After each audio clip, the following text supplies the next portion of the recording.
What's going on, guys? Hey everyone, how are y'all doing? We are in beautiful Seattle. Ooh, sleepless in Seattle. Well, technically it's Renton, but hey, it's close to Seattle. Does that count towards something? I think so, close enough.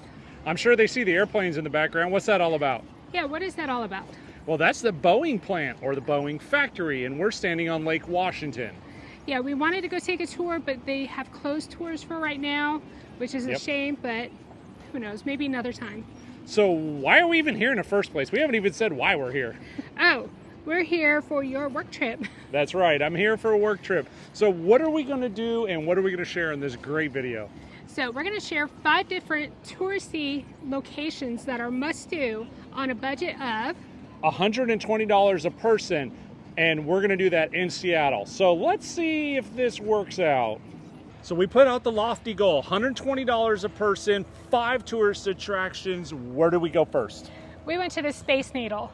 The Space Needle was epic. This isn't our first time there, but it is our first time actually taking time to enjoy the Space Needle. Would you say that? Yeah, I agree. So we went to their bar up there. Yep. We ordered like a little snacky, something beautiful, and a couple drinks. And the cool part is that we sat there for the 47 minutes to allow a full rotation, which we time-lapsed. You know how we know? Because you're watching it. So we wanted to show the full experience 360 of what you see from the Space Needle. Yeah, and the views were spectacular. We could see Mount Shasta. Was it Mount Shasta? Shasta's in California, dear. Okay, we saw Mount... The ducks are even laughing at her. It was Mount Rainier, and there's only 90 days a year you can see Mount Rainier, and we saw it crystal clear. It was gorgeous, but maybe we can move on without the ducks laughing at it. Well, once upon a time, we did see Mount Shasta a couple times. We did. We used to live in Northern California. We travel a lot. Okay, Squirrel. Number 2. So we went to the beautiful Space Needle. Where did we go after that? After that, where did we go? We went to the glass place. What is it called? Chihuly. Yes. The glass museum and art exhibit, and it is epic. If you've ever get a chance to see it, 100% worth doing, in my opinion. Yeah, you're going to need 2 to 3 hours. We took our time doing that. Yep. There's a lot of people, so you have to take time. And if you want selfies or social media, be patient. Everybody wants the same picture because it's sitting directly below the Space Needle, and if you get low enough and far enough back, you can get the Chihuly stuff and the Space Needle in the same picture. It's pretty epic. Yeah, and here's a bonus tip. Don't bring a selfie stick there or any type of media stick. No audio recording whatsoever. So you'll see we had to get really creative to make this work because none of these museums want us recording. Well, sorry for the up close and personal on this one. Yeah, so where are we at, Chris? Excuse me. We are in the Chihuly Gardens, really at the base of the Space Needle, and it's an art exhibit based on glass blowing.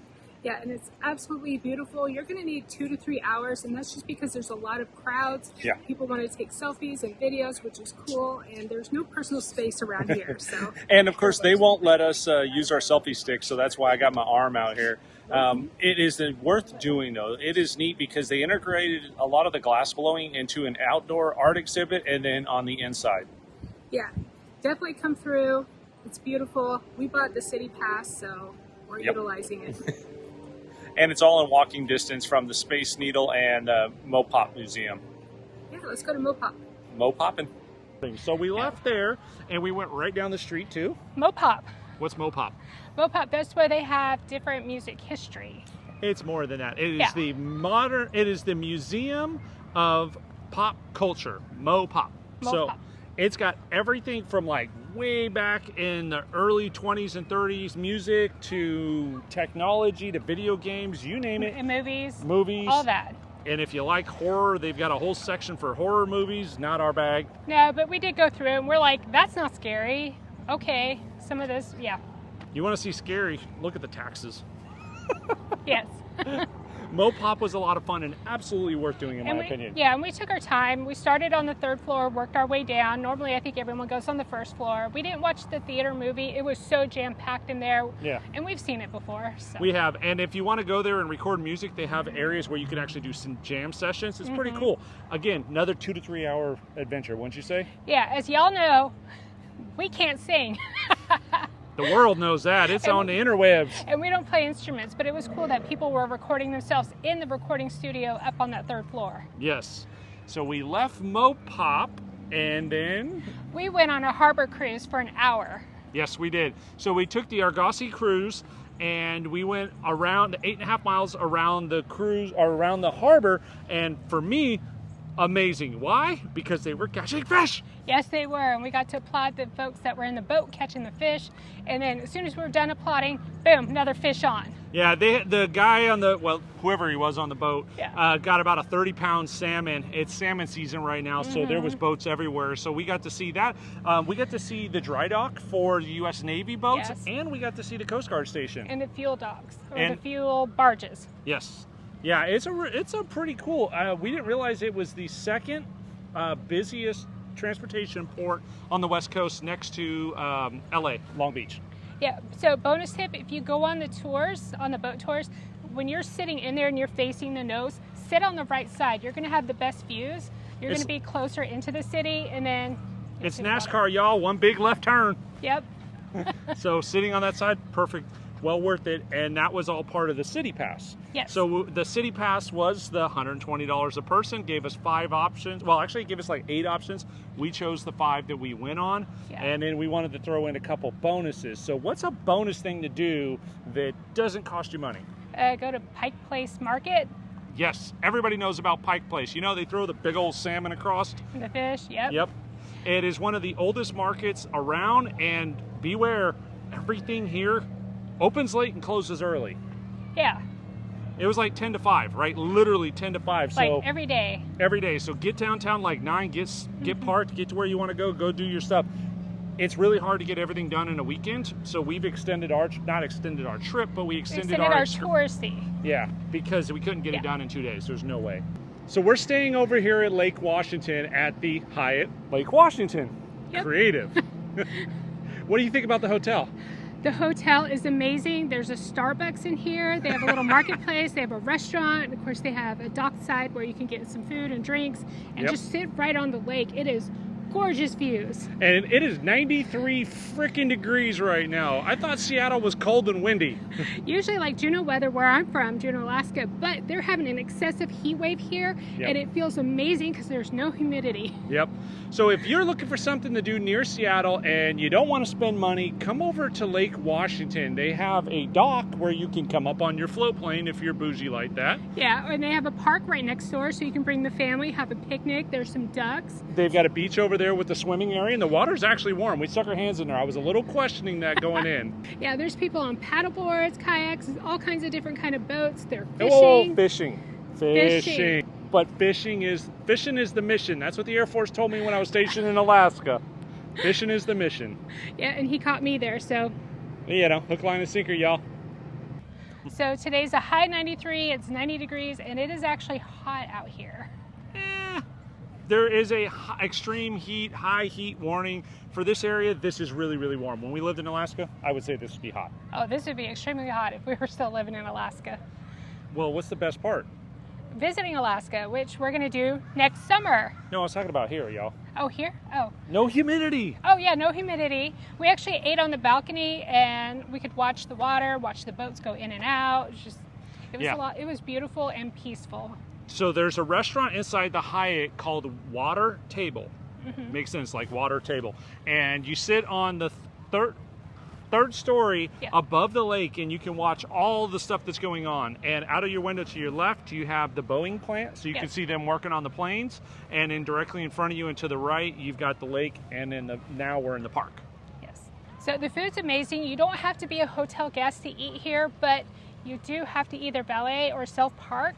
They'll give you they can validate your parking when you eat at the restaurant. So Martha's not very original. What'd you eat? Halibut and chips 2 days in a row because it was delicious. And it's real wild halibut. It is. I don't think they farm halibut, so that's probably a stupid statement. No, it's wild halibut.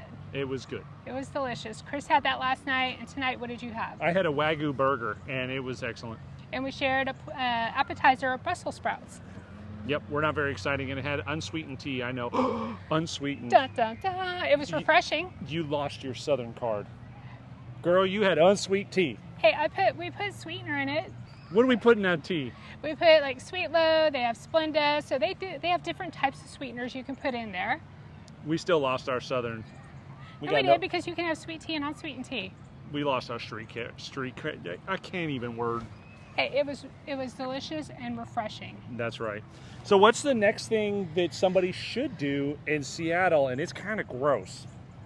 Oh, go to that bubblegum wall area. And as long as you don't have a soft stomach, because it's nothing but bubblegum. Yeah, don't do what what's his name did in Elf and just like, oh, candy. No, that's gross, y'all. That's gross. But the bubblegum wall, for whatever reason, is worth seeing. We didn't go there, but there's something else that's near and dear to your heart that's there. The original Starbucks. From the 70s. The. Where it all started. So if you're really into nostalgia and Starbucks, it's right there at Pike Place Market. Yep. We've got one thing that we have left on our list and we haven't done yet, and we're hoping to get it tomorrow. What's that? The aquarium. That's right. The last thing left on our city pass for us to do. The problem is it closes at 5, and guess what time I get off? 5. Yeah.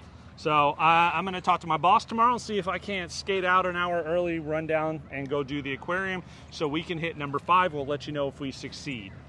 Yeah, if not, that's going to be on the list for next time for sure, but definitely recommend the City Pass if you want kind of a crash course. It is a great savings. Yep. It's the price Chris said plus tax, but it's really cool, and you reserve what time you want to go down there.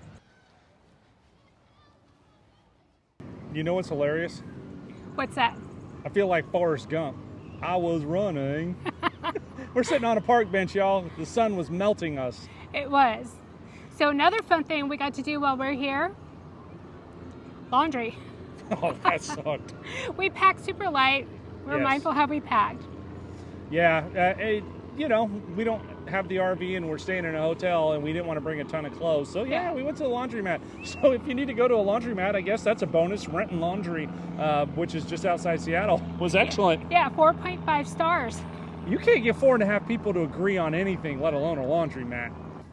So our last bonus tip for this, we've already told you about Starbucks, Pike Place, Gumwall. Retail therapy is the only hint I will give you. What is it? So at SeaTac, so the Seattle airport, there's a great place called Firework. And you can buy the best off-the-wall gifts there. Firework, just like a firecracker, firework. Mm-hmm. We are actually getting to the airport an hour early just to go shopping there. We might need to buy another little luggage. Challenge accepted, y'all. Challenge accepted. So this has nothing to do with RVing. I had to be out here for a work trip. Yep. What was your summary? Summary, we came at the best time. We love the heat. There's no humidity. The hotel's spectacular. Every night we've been coming out and just going for a walk and enjoying our time. Doing all the touristy things. That was a lot of fun, so we purposely came early so Chris can enjoy the full weekend with me. Yep. So if you ever get a chance to come out here, go buy the City Pass and pick your 5 favorite things to go knock it out, and you can do it for $120 a person. I would say overall, our goal was a success. Wouldn't you say? I would say, and just throwing it out there, we are not affiliated with City Pass, but City Pass, if you hear us, hook us up, y'all, because I know they're in Chicago too, and we're always in Indiana. Yeah, there's quite a few places you can get City Passes, so we didn't know until we bought the City Pass and downloaded the app. There you go. Thank you for watching the video, y'all. Yep, so we are sleepless in Seattle. Not really sleepless. We've had a lot of coffee. We're hopped up on caffeine. But we're excited to head back to Indiana. Go pick our trailer up, and there's going to be an epic upgrade coming from that you will see soon. Most importantly, like and subscribe. And enjoy every moment.